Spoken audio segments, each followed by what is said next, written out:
Good morning. Welcome to the morning show. I'm Melissa Farley. I'm Jeff Reynolds. We are here at the fabulous Arizona Center, and we have a day filled with art and junk. Art and junk. In the best possible way. We have legendary Arizona artist Zarco here. He is talking about a festival that they have coming up that you're not going to want to miss out on. We've also got Lucretia, who does some art with the Arizona State Fair and Fantastic. a project that's pretty cool. And then we've also got, here's where the junk part comes in. We've got Nick, who's with Junk King, and way more exciting than it sounds, we promise. You're going to want to meet him.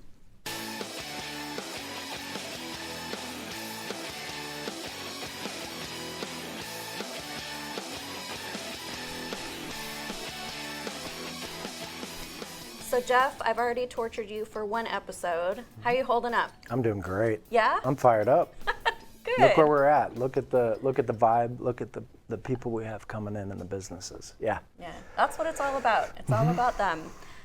We say that all the time. This whole thing started because we just love local. We love our community, and this is something we want to do to highlight all of you.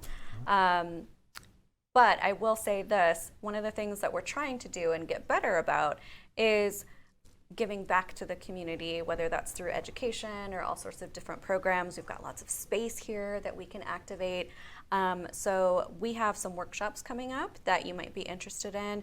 I am starting a series actually for small business and local business owners, and they're going to be every other month. The first one is actually coming up on the 16th, and it is how to use AI Perfect. for business owners. Wonderful. And this is very beginner user friendly, no stupid questions, you can be totally new, and this is not going to be like all-encompassing masterclass. I'm going to give you kind of some tools and some options that you can start trying in your business right away and see if they feel like a good fit to help with efficiency. So I'm really excited about that. Where do I sign up for that? Oh, Yeah. On our website, you can go to onthemorningshow.com and just hit events, and it's called the Level Up Biz Lab. That's what I've called my workshop series. I am finding at this age, getting a little bit more tenured, that I am want to embrace some of that technologies, and I might need to come to your beginner class. Yeah, I know people have a lot of mixed feelings about AI, and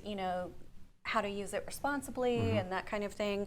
And the way I'm just going to be transparent about it, the way I've always used it is mostly to help with efficiency.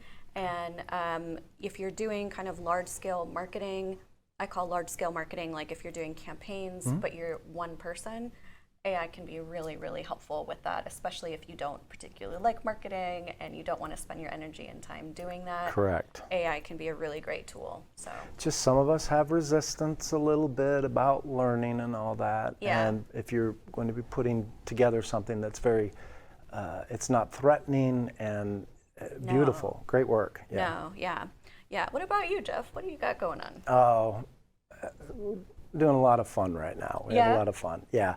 My name's Jeff Reynolds with Jeff Reynolds Productions, and also CertaPro Painters of Phoenix. And the reason I'm here, I am a native, and I celebrate local businesses all the time.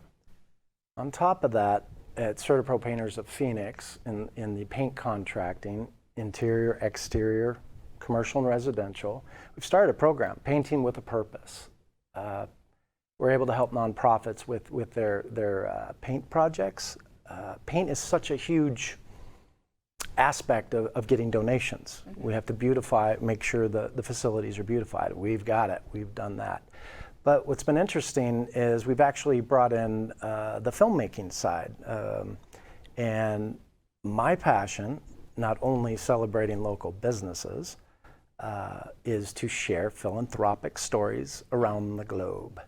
And we're able to do that with our paint projects and showcase what this organization does. Obviously give them a wonderfully priced, we work with all of our vendors, they've all jumped in to give donation of labor, donation of paint, but then we bring the filmmakers in. Yeah.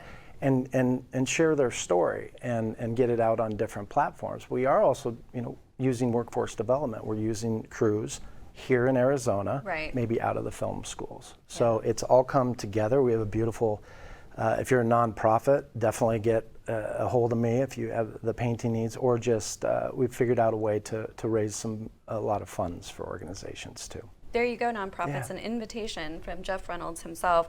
And let me just say, your trajectory is an inspiration to kind of see somebody, you know, do their work with heart and mission. And you said it's kind of been 6 years to kind of pull all of this together. Yes. And that's just so nice to hear, you know, because for us, we're at kind of the beginning stages, and we have so much excitement, we have so much love that we want to give. And right now everything feels so out of reach. So just to hear your story, it's like, okay, we're gonna get there. We're gonna get there. I will tell you, you're tethered to all the correct places as you're going through this, and then at one point it comes together, and it's beautiful. Everything you're doing here is all leading to, it's already magical, but down the line, look at what you're creating here. Yeah. That's why I'm here. Yeah, thank you. Well, we're so glad you're here, and we are so glad you all are here, because the show cannot happen without all of our viewers and all of the guests and local businesses, small businesses that come on. We want you to meet our guests for today. We've got such a great lineup. We've got Zarco in the house. Wow. Yep, we've got Lucretia talking about her own personal artwork, as well as the program that she does with Arizona State Fair. Oh, the State Fair, correct. Yep, and the State Fair is running through October 26th, so keep that in mind, because she's going to talk about some cool stuff that I think you're going to want to see. So you have until the 26th to check that out. And we've also got Nick here, who works with Junk King, and we're seriously blown away on the kind of services they provide and the timeliness that they're able to provide them, and the care. And so that's what I think is really going to win you over. So let's meet our fabulous guests for the day.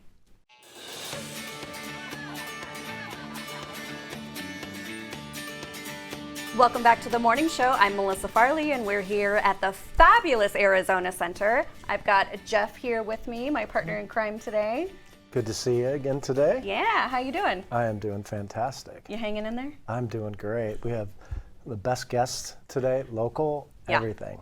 I know, Let's that's my celebrate favorite them part today. about my show, is meeting all of the incredible people. And today we actually have an extra special guest. We've got Zarco here, who you're a legend basically in Arizona. For those that aren't familiar, Zarco is an artist, and he is the founder and artistic director of Cultural Coalition. And we are so excited to have you here today. Yeah. Great to be here. Thank you. I was telling you before we started rolling, Marshall Shore was devastated to miss you, so he's sending love from his travels.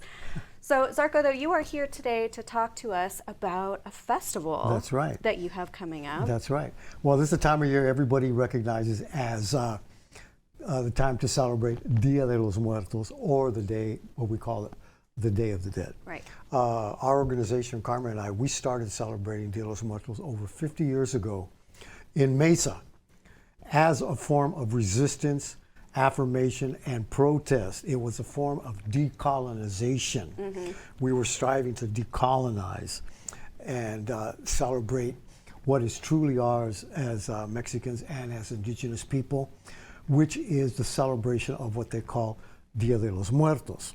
Yeah. Why?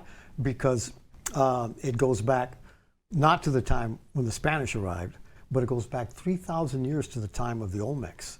So this is truly America's original, most continuously celebrated festival in all of the Americas. Wow. So we started celebrating it, like I say, 50 years ago. It was very esoteric, mostly Mexican people. Some people from throughout the society would come. It's getting more and more popular. But then when, what's the name of the movie came out? Coco? Yeah. Then all of a sudden it became gentrified. It became commercialized. I loved the movie Coco. It was great. It gave you the basic information about the Day of the Dead. Okay. Now, we don't call it Day of the Dead. Why? Because there's no such thing. First of all, it was never one day. Okay. It was always over a period of a month or so. And it wasn't about death. Okay. the Spaniards came and saw this magnificent celebration, and they assumed it was about death because of the extensive use of what we call the calaca.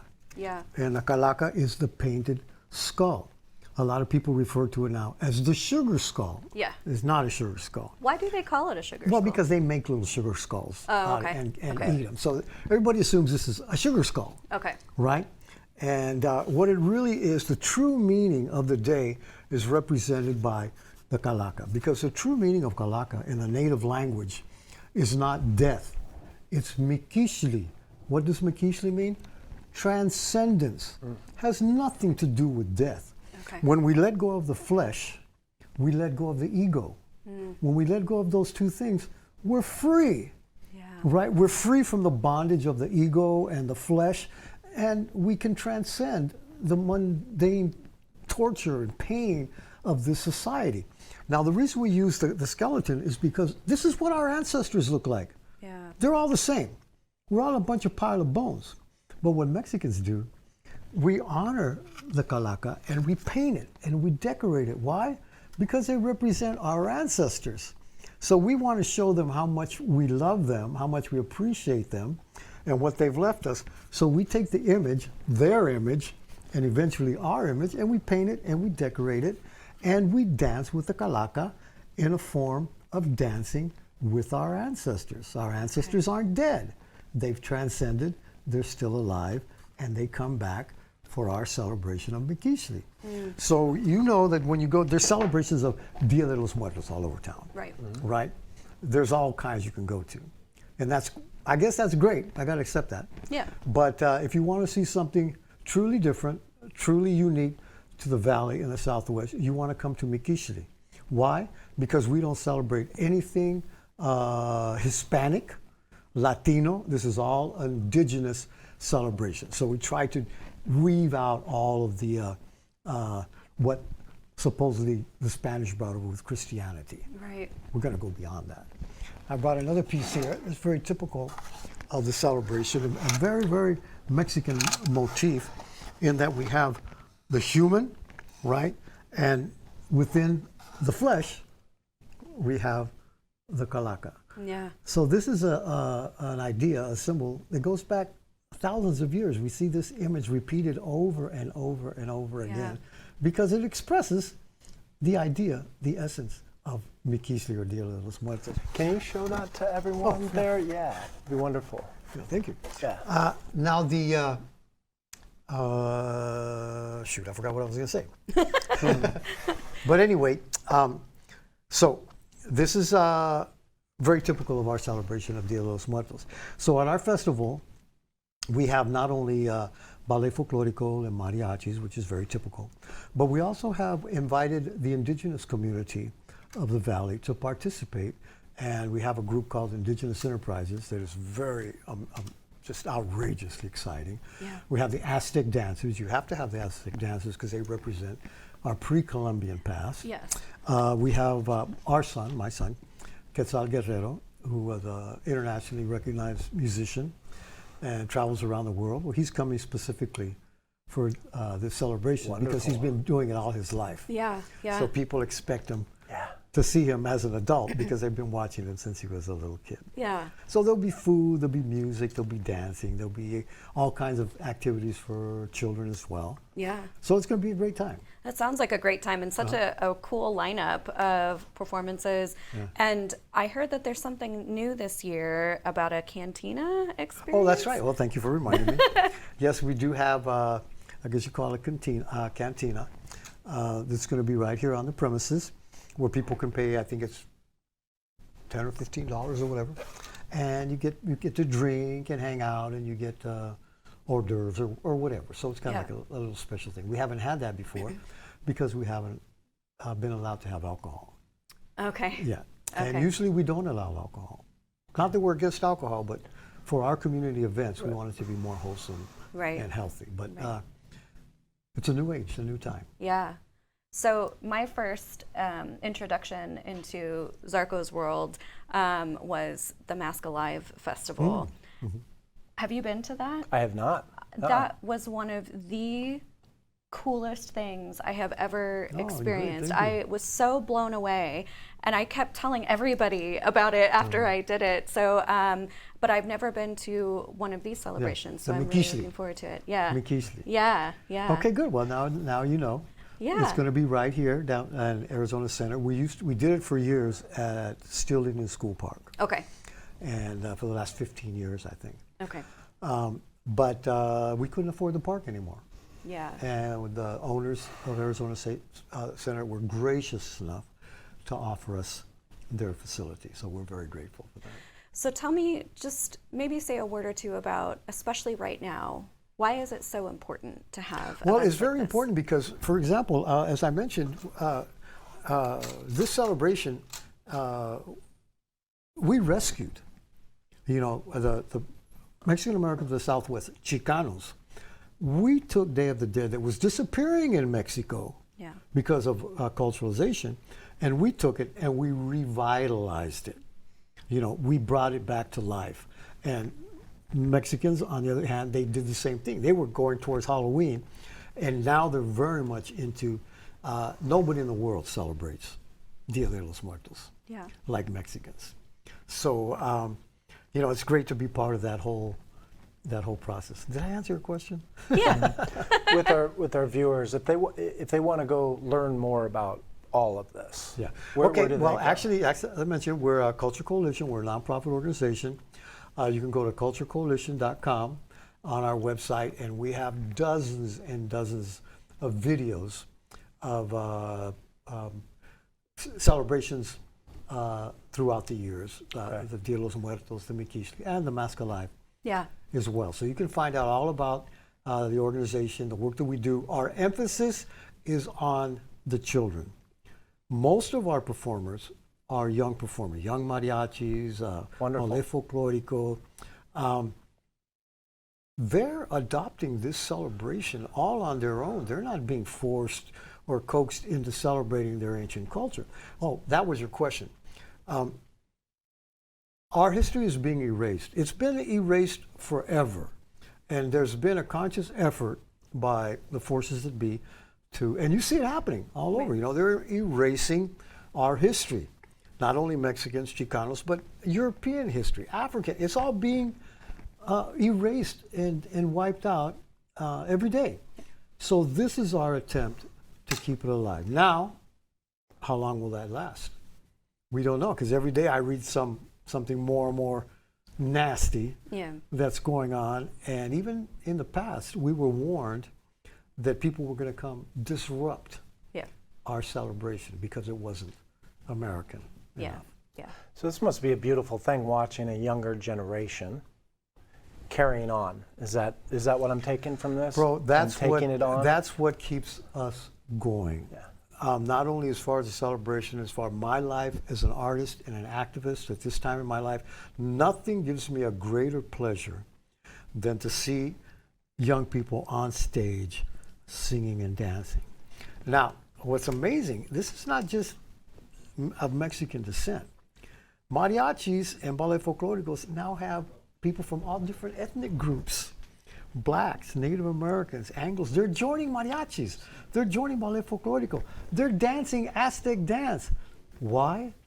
It fills a void in their lives that our culture does not provide for a way to grieve in a healthy manner. When the Spanish came, I don't use the word conquest. When the Spanish invaded, they did everything they could to wipe out the language, the culture, and all of that. When Mexico City was destroyed, there was a prophecy that half the Mexicans were going to stay, and the other half were going to return to the original land that we call Aztlán, that we consider the southwestern United States. So this was a prediction, right? So I believe that prediction. I believe our ancestors are back as the children that are dancing and singing of their own volition. They're not from Mexico. Many of them have never even been to Mexico. They don't speak Spanish. Sometimes their parents don't speak Spanish or have ever been to Mexico. Right. That's not the point. The point is the beauty, the strength, and the medicine of the culture. Yeah. Our philosophy is la cultura cura.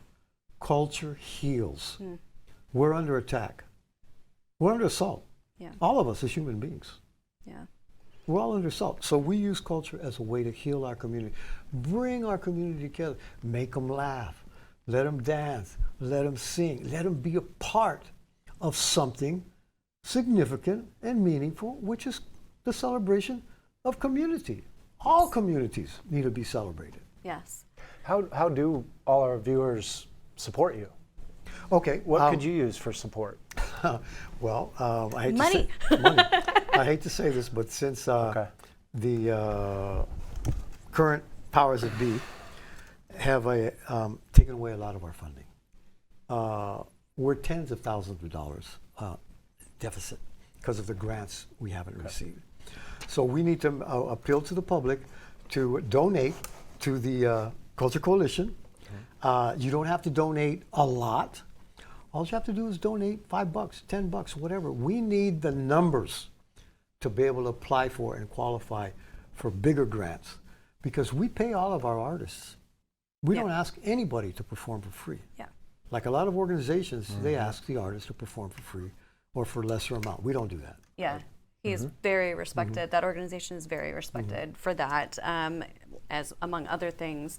And I think, you know, when you walk into First Friday, you know, they were doing classes with the kids. You know, we've had entertainment from Cultural Coalition at our 602 Day event, and you feel it. Like, you feel the impact, you feel the energy. It's very profound. And so if you do decide to donate to Cultural Coalition, just know that you are truly taking a part of something that is so magnificent and is restoring, I think, something so important to our culture and our community. We did not say the festival is on November 1st. November 1st. We said it was here at the Arizona Center, but we did not say when. Yeah. So I want to say that real quick. Okay, yeah, it's here at the Arizona Center. Let me make sure I get the times right. Just checking his sheet. Yeah. Because usually we do it in the afternoon on a Sunday. Right. But the last few years, it's been too hot. Yeah. Hasn't cooled down. So we're going to do it in the evening from 5 to 9. 5 to 9. Wonderful. Yeah. Okay. Which will be really nice. Everybody will be in the shade. It'll be in the evening. It'll be beautiful, and we won't have our performers passing out. That's a good thing. Yeah, that is a good thing. Well, we hope to see you there. I know us at the morning show will definitely be out and celebrating. Thank you so much for joining us today, Zarco. We really appreciate and enjoy having you here. Thank you for having us, yeah. Yeah, make sure you check out culturalcoalition.org if you would like to donate or learn more or watch some of those videos that he talked about. But for now, we're going to take a quick break. We'll be right back after this with more good things coming your way.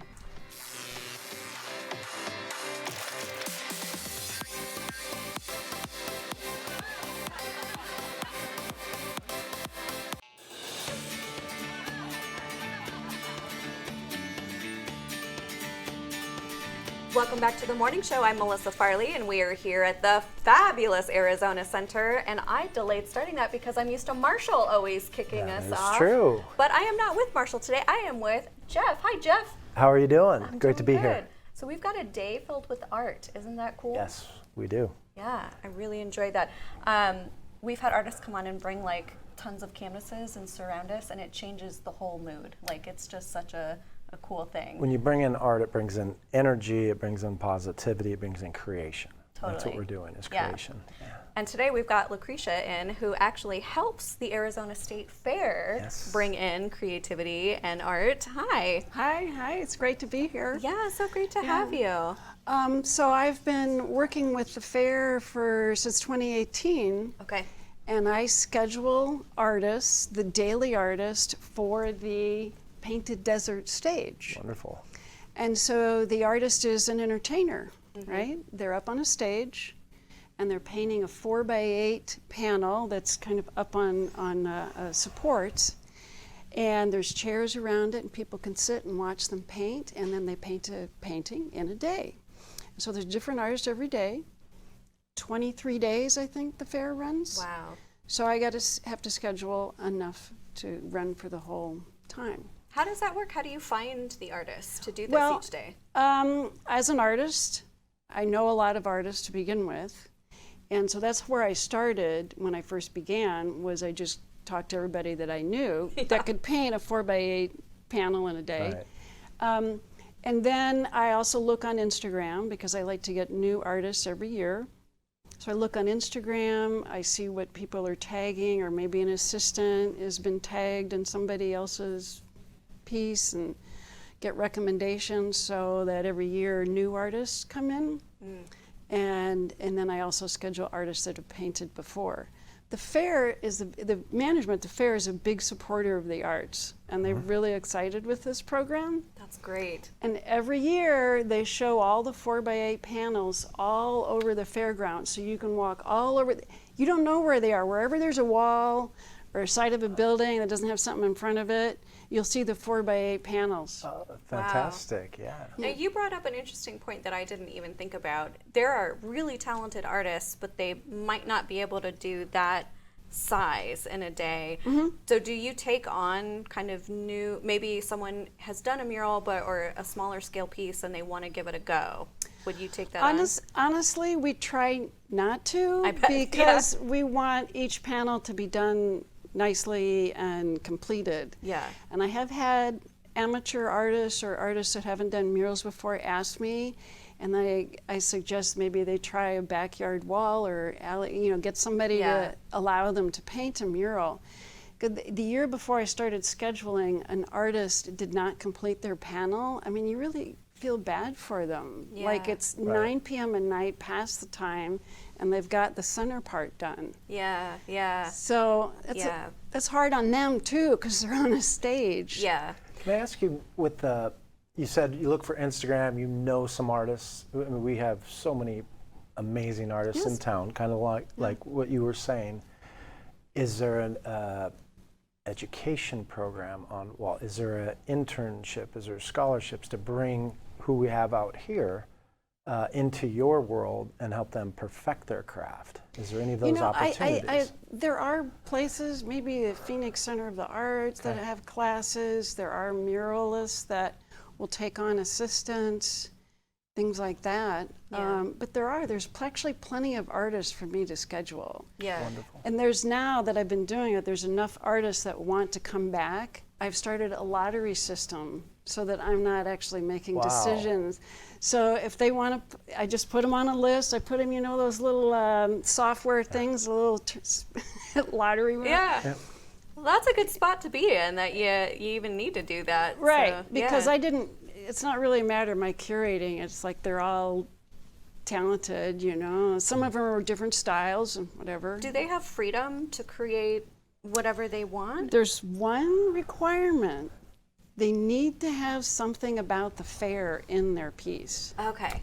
Okay. Now, some artists stretch it a bit and maybe put a superhero and then a signage about the fair. Others do like silhouettes of the fair and then some character in front of it, and some go full bore into something that's very much the fair, like a ride or food. Food's a favorite one. Yeah, right? I bet. I bet at the fair, of course. Yeah. I know. Candy apples. An artist did a really nice one up close of candy apples. It looked really juicy. Ooh.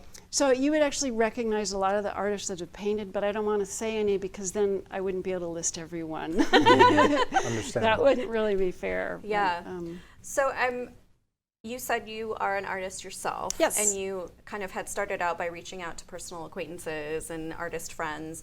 How did you become the person, though, that started scheduling this? you know how life works? Referrals, meeting people. A friend of mine knew the deputy director, and she's very supportive of my art, and she thought that we might get along. The deputy director and the director of entries are married. Okay. They're the nicest people. He calls himself a smile engineer. Oh, okay. I love that. Smile engineer. Yes. That's fantastic. Yes. Yeah. They are trained like certified clowns. Okay. But they construct the fair to have the best logistics, the best flow. I mean, they go around like counting how many people go through certain areas and can they change something a little bit. And yeah. So they're really delightful people. We hit it off. They thought I would be a good fit, that I would be able to schedule. Well, that's really cool. And I always love it when you can work with people that are delightful, you know. They're delightful. Yeah. It's very delightful. So is this a piece that you've done? Yes, this is one of my paintings, and this is called Bunny Distortions, because when I was taking the picture, I'm reflected in all of the little spots. Yeah, I love really shiny cool. stuff. You don't say. I would have never thought. So I started kind of with cars and chrome, and then I collect these little objects, and I realize they make really great paintings. It's an excuse to paint realistically and abstract at the same time. See, because all that stuff is abstract. Yeah, yeah, But then it looks real. yeah. Part of that looks like photography and part of it looks like I know. artistic. You can, like some of the very small parts in there, it looks like a piece of photography. Yeah. And then you have, That absolutely looks like a selfie I would take. That's on a what I thought reflective when you surface. first said it, Yeah. No, that's It's great. acrylic on canvas. wonderful. So since I really love shiny things, I like to paint murals of shiny things. So if anybody would like something like that, but really big, I'm all for it. So I know you mentioned that a big inspiration for you or goal for you is to travel and do art. Can you talk a little bit about that? Oh yes, I have been applying to residencies all over the place, and so I did a mural fest in Tasmania last year. Wow. How cool is that? So Wow. it got me to take a trip to Australia. So it wasn't like a moneymaker, obviously, but it's a great excuse to travel. Yeah. What was the coolest thing about that experience?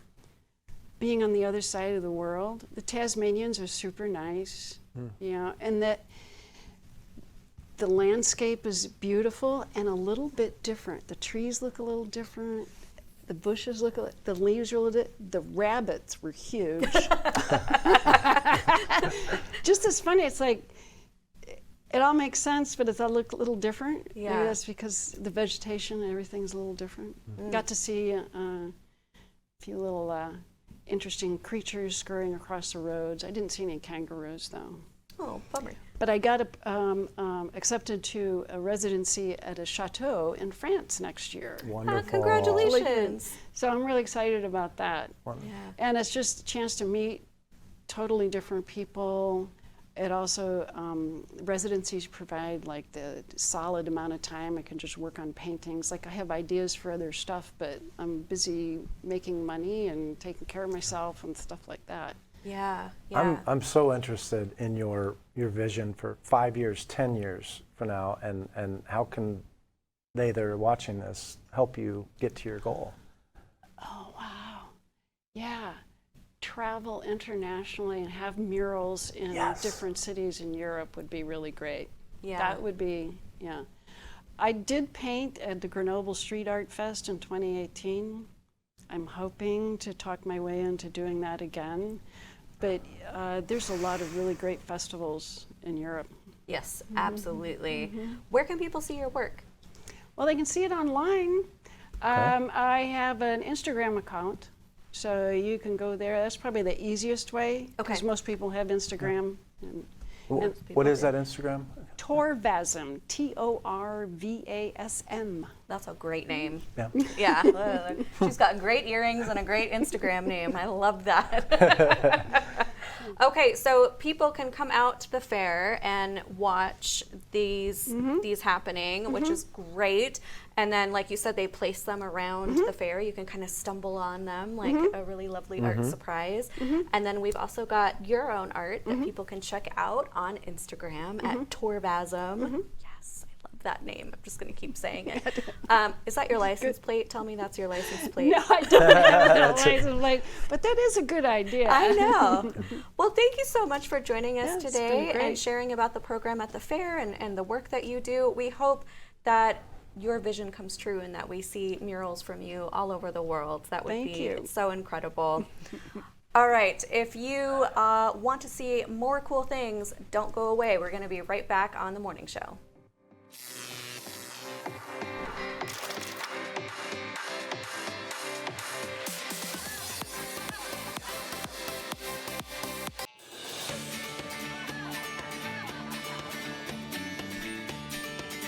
Welcome back to the morning show. I'm Melissa Farley, and we are here at the fabulous Arizona Center, and I am so happy to be hanging out with Jeff today. I'm happy to be here. Yeah, I can tell. Yes.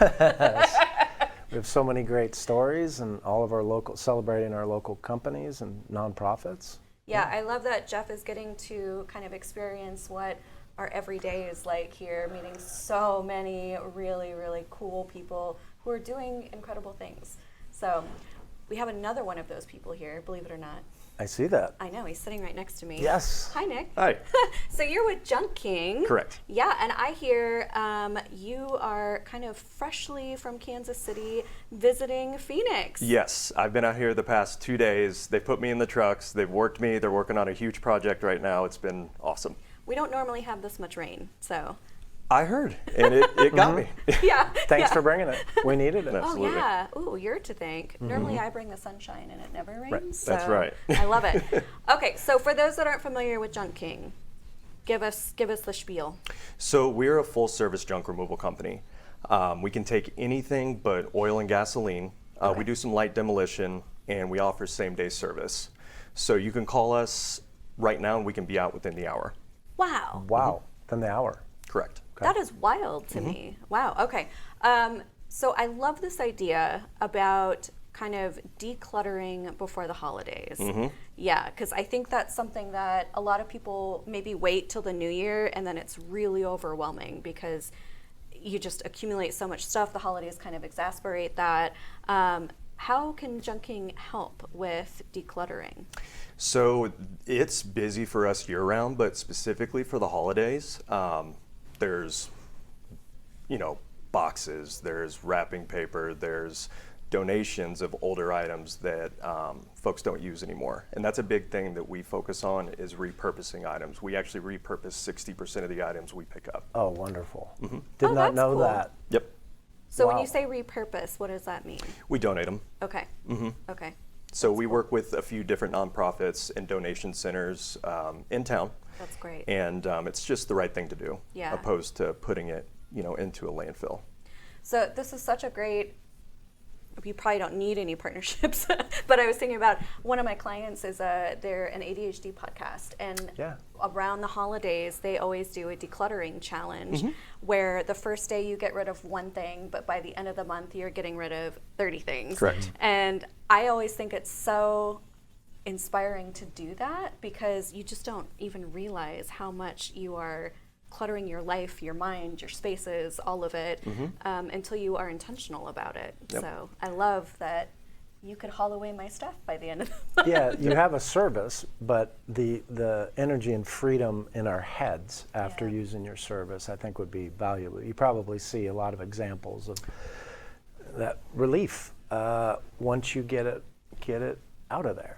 I would say I could speak for everybody. Like once you complete a project, you're pretty excited about Yeah. it. You might go Yeah. sneak back and look at it again, and some folks, don't have the resources to do what we do. Whether it be, they don't have the means of transportation or it's just too physically, tough for them. We get called out for those situations all the time. We find out their value keys and we get them taken care of same day. Well, and sometimes the cities themselves create some hurdles. Like for us, we're located in Chandler.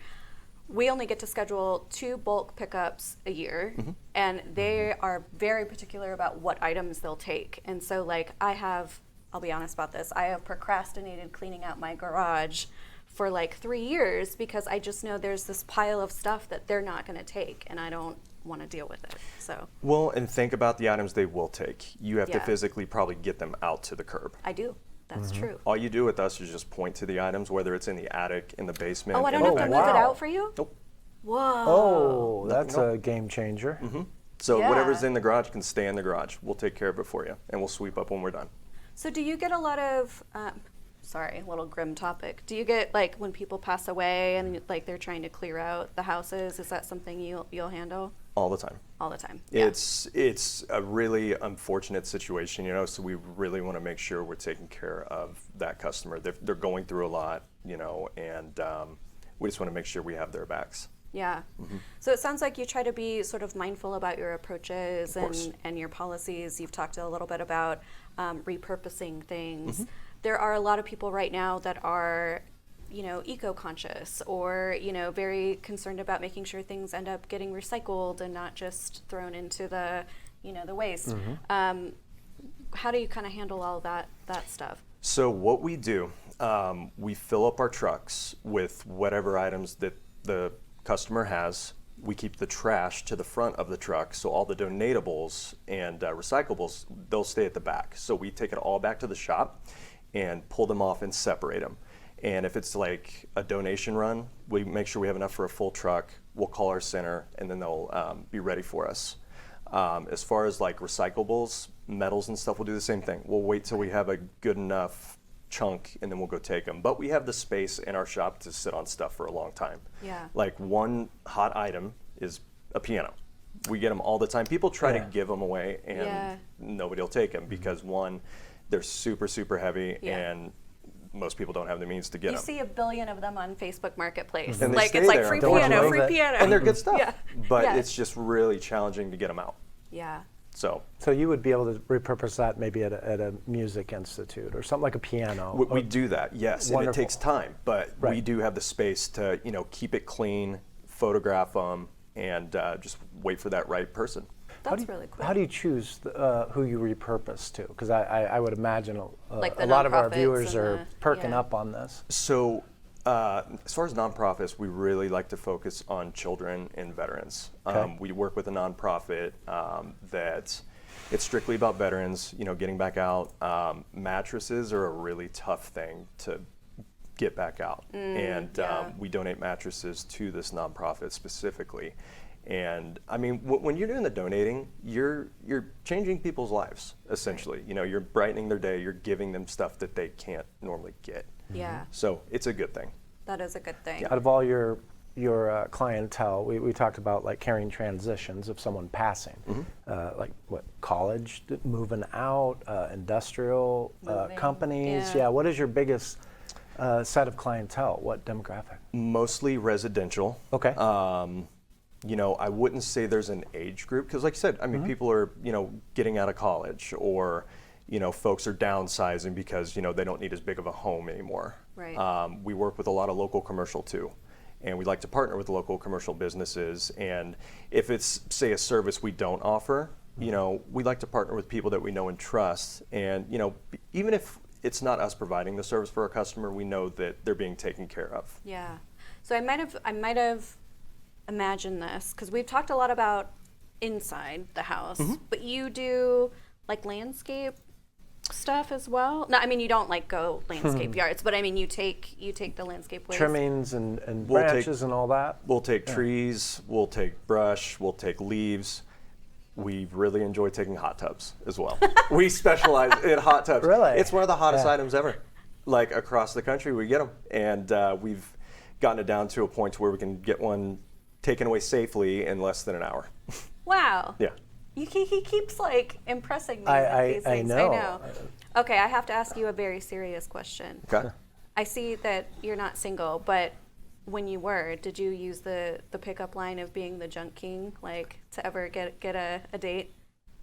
I mean, I would always let them know we're full service. I'm full.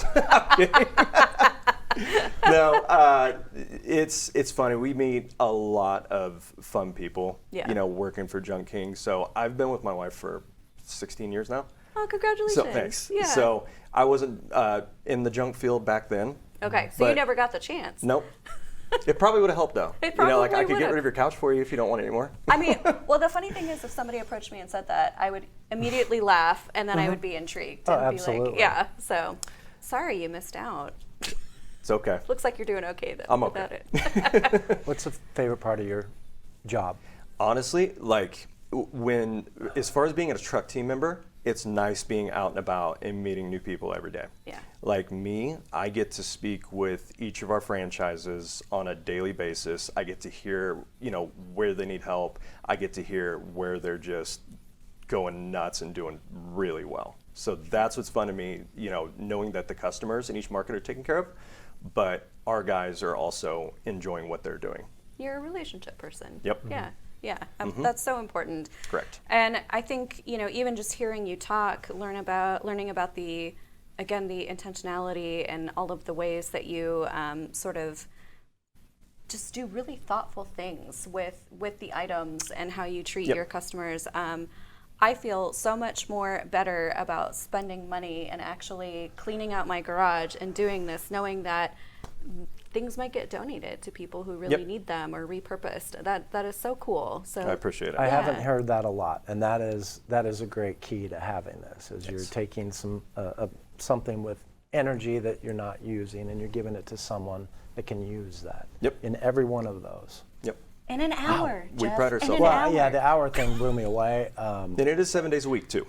Oh, okay. Wow. Well, it just keeps getting better, I swear. Your vision, 5 years down the line, how would our viewers be able to help you get to, what is your vision here in Arizona? So our vision and our goal is to make a customer for life, truthfully. We want to be that go-to company. You know, we want to service the community. We want to be a go-to company for the community. But again, making customers for life and giving our employees, you know, opportunities, you know, as they come on. I love that you want to nurture that on both Yep. sides. Yeah. Okay, so for folks that want to utilize all of these incredible offers that you've laid out for us, where do they go? So you can book online or through our call center. You can call 1-888-888-JUNK or go to junk-king.com. Okay, beautiful. Can I ask one more question? I on this? guess so, I am Jeff. dying to know. You said you didn't come from this. What made you get into Junk King? Like, how did you come into this?